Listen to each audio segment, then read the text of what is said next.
welcome back. Today I'm going to be doing the first video of a series that will end up walking you through how to draw the human face. I think this is going to be a great series just because I know so many people struggle with this, and once you get it down to kind of a science, no matter what face you're drawing, it's not going to be nearly as hard as it would be if you didn't know these tips and tricks. So, today I'm going to be starting the series with drawing the human eye and eyebrow. And then a couple months down the road from now, when we end the series, we're going to end it with drawing the head and then adding all of the features that we've learned throughout the whole series onto the face. So today, by the end of this video, you will have learned how to draw the eye from the front open, from the profile open, from the front closed, and from the profile closed. So without any further ado, let's get into this, and I'll see you after. Be sure to stick around till the end because there's going to be some bloopers. Blah, blah, blah, blah. Bloopers. And they are some of the best part. Okay, so for this first eye, we're going to be drawing the front-facing open eye. And to start off, I draw the eye lumps, a lot of people call them, which are the eye sockets. If you've ever done skull studies, which I highly recommend you do if you haven't already, I like to put those in first, and you'll eventually see me erase them, but it really helps with understanding where the eyelids fall in relation to the eyebrows and the rest of the face. It's just a good starting point. So I always start with that rounded diamond shape. And then you go in and you lay down the basic eye shape along with the upper lids.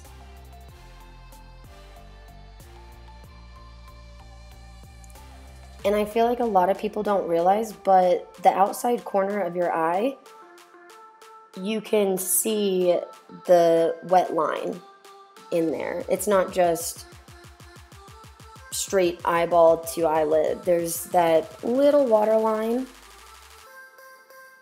And you go in and lay down the iris, and I like to sketch out the little light marks and light reflections in the eye before I start doing anything else.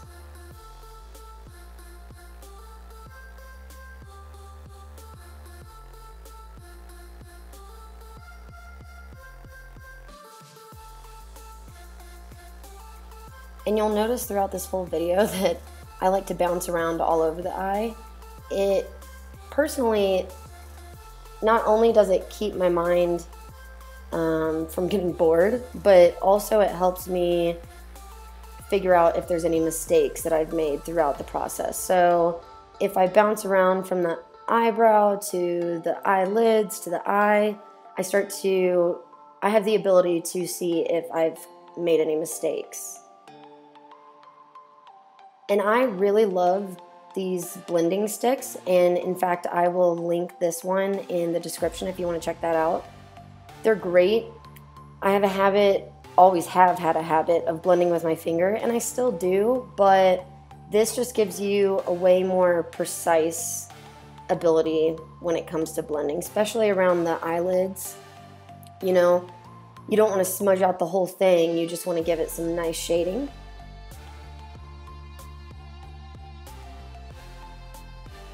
I always feel like I have a lot more control with the blending stick as well. And I know you can't really tell right now because my hand is right in front of it, but currently I am blending out that dark outline of the iris.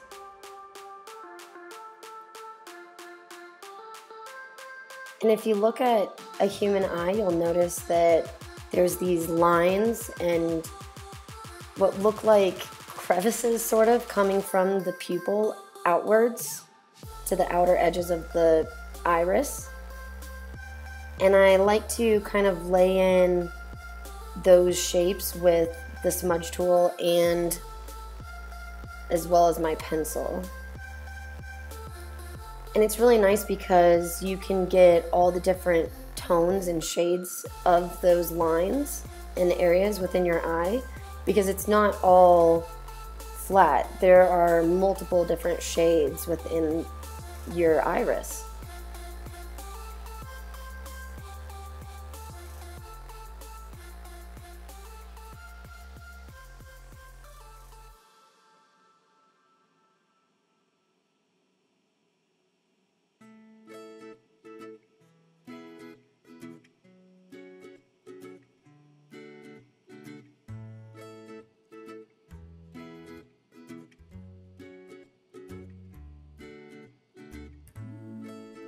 Throughout this whole process, I really like to build up the eye and the shadows and all of that. Start light and work darker.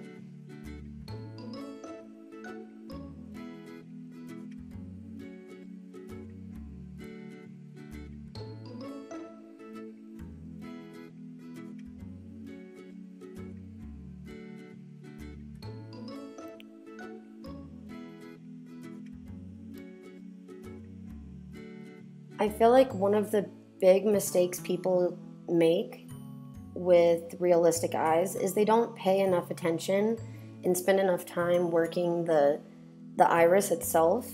That's the best part of an eye in general, are all the little light reflections and all of that in the iris. And a lot of people, they just don't give it the time that it actually needs. I also feel that way about the whites of your eyes. They're called the whites of your eyes, but they're never actually truly white. And you can see right now I'm going in and shading the white, and it seems really shaded.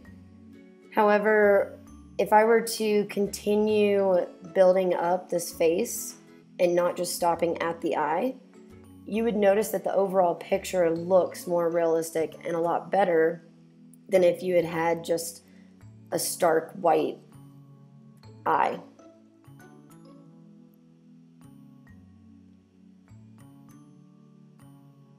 The eyelashes are always super fun too. If you look at somebody's eye from the front like we're doing now, you'll notice that the outer eyelashes are the most visible. And as you get to the center of the eye, they just become little flecks. And that's because you're looking at them straight on, so you don't see them as much as the curved ones on the side.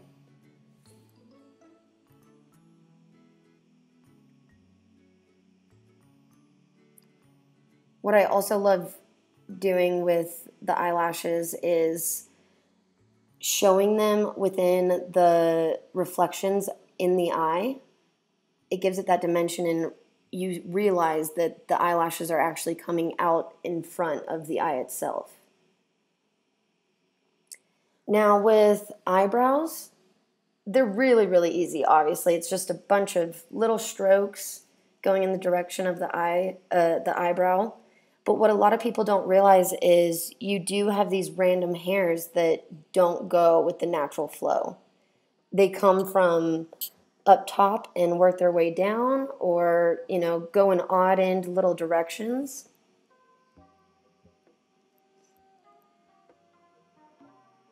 And they're never perfectly shapen. Even if, women get their eyebrows done all the time, but even if you get your eyebrows done, there are just these wild hairs. So don't feel the need to be absolutely perfected on that. Now with this eye, we're starting into the open eye from the profile. And I feel like this is the eye people have the most trouble with.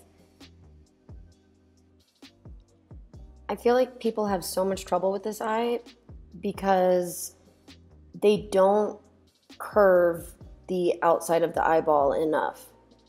As you can see, it comes out from underneath the eyelid quite a bit. That curve is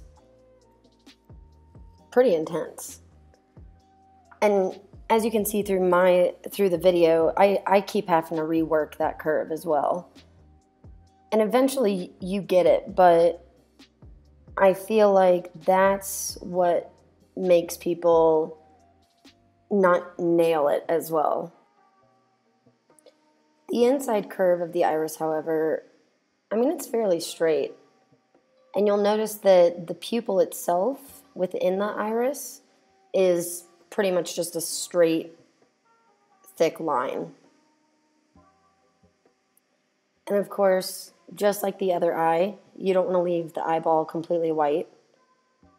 So definitely go in there with some shading. And then you can take an eraser and put little highlights within the white of the eye if you'd like. The day that I made this video, I could not find my favorite eraser, so I used this stupid mechanical pencil eraser. The eraser that I use, it's amazing. I mean, you'll just get this fleck of bright white. And I will also link that eraser in the description, as well as the other items in here that I use that I think you'd really love.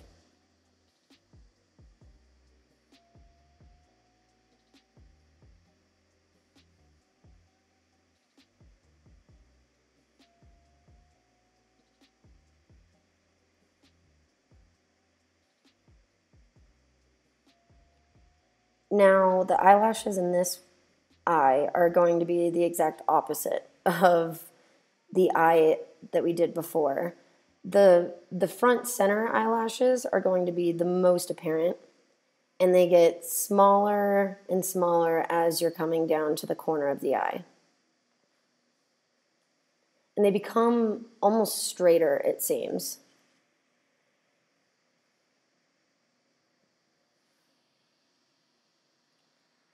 What I think a lot of people also do that isn't realistic is they will make the eyelashes completely black, as if there's no gaps in between each eyelash, which definitely, I mean, it's one small mistake, but it definitely adds to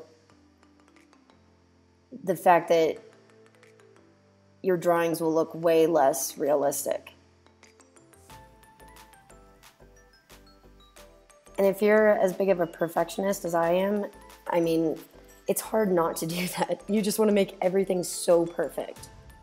But life isn't perfect. It's just not the way things are. So kind of embrace those little imperfections.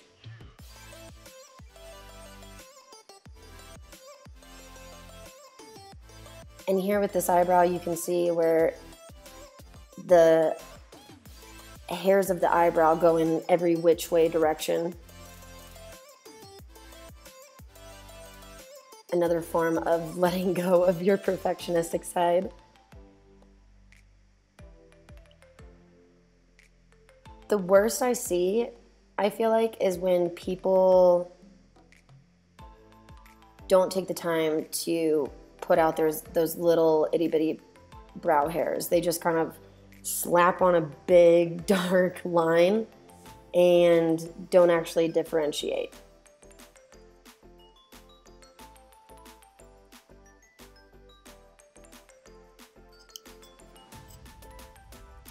Now for this eye, we're doing the profile view of a closed eye. Personally, I think this is the hardest eye for me. I don't know why. I think it's, honestly, I don't know why.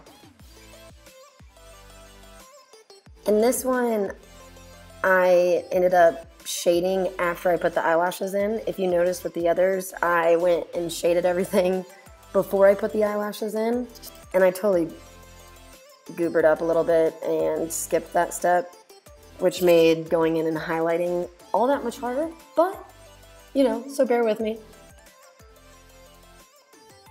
I do recommend shading before you put in the fine details, though. It really, really helps.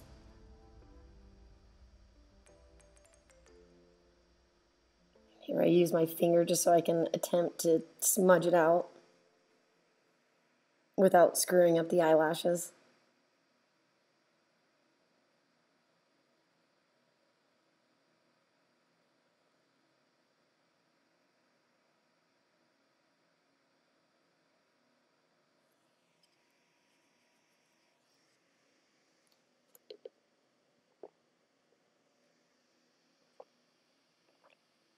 And take the time to put in those little wrinkles in the eye. When you close your eye, it's not just perfect upper lid. Your lid kind of squishes here and there, causing these tiny little crevices and wrinkles. And if you take the time to really highlight those areas and shade around them and give them some three-dimensional bulk to them, it actually really adds some great dimension to it.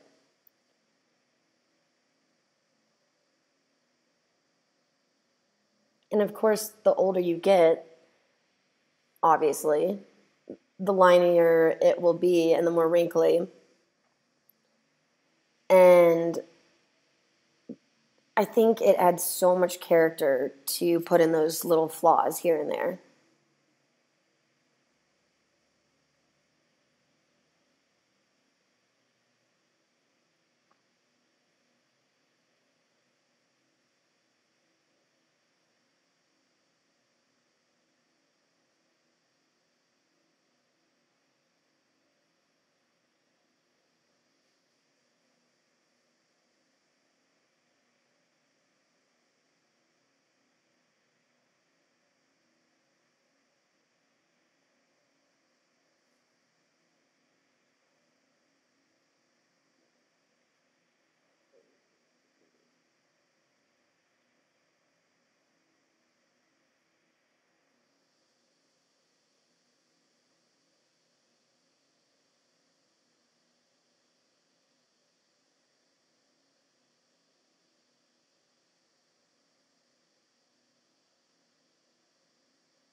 Again, with this front view of a closed eye, I put the eye lump in there.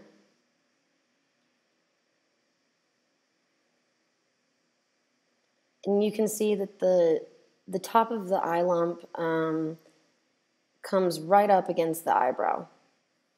And if you actually put your finger right under your brow, you can feel that dip.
Putting in those tiny little wrinkle things right above the eyelid.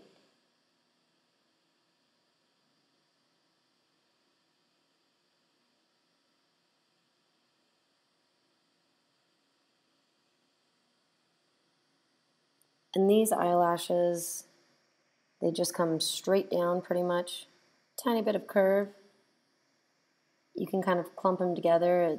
It's what naturally happens. Our eyelashes kind of stick together a little bit. But as you can see, I'm still leaving like little gaps here and there. It's not just a big, thick blob of eyelashes. I would say this is probably the easiest eye, obviously. You know, you just got to put a throw down a little bit of shading here and there, and then put in some eyelashes, and you're good to go.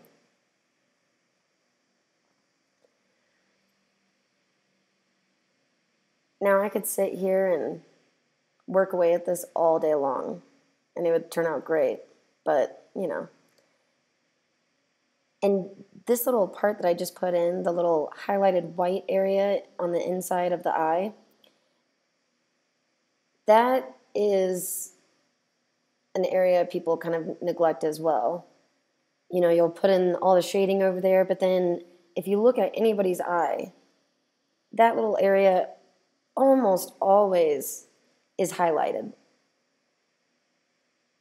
And it adds that extra little bit of oomph for the depth that you're going for to make sure that it looks like a three-dimensional eye.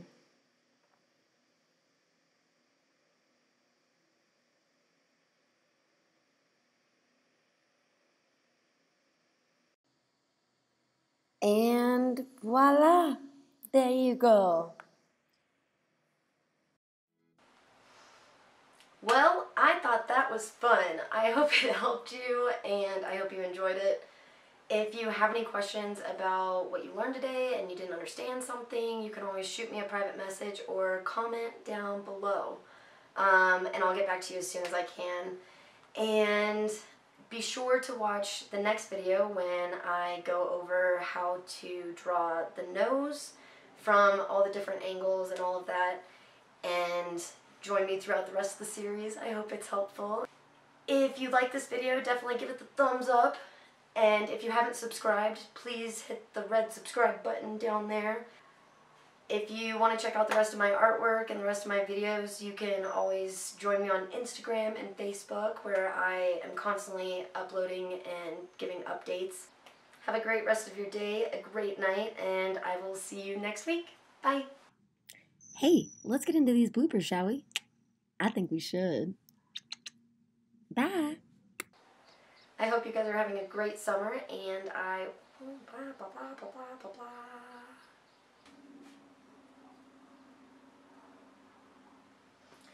Well, I thought that was super fun, and I hope you enjoyed it. Oh, son of a... Today, I'm going to be doing the first video of a series. I'm going to be...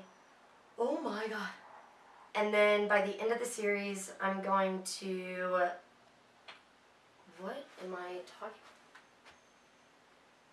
What am I talking about? I will...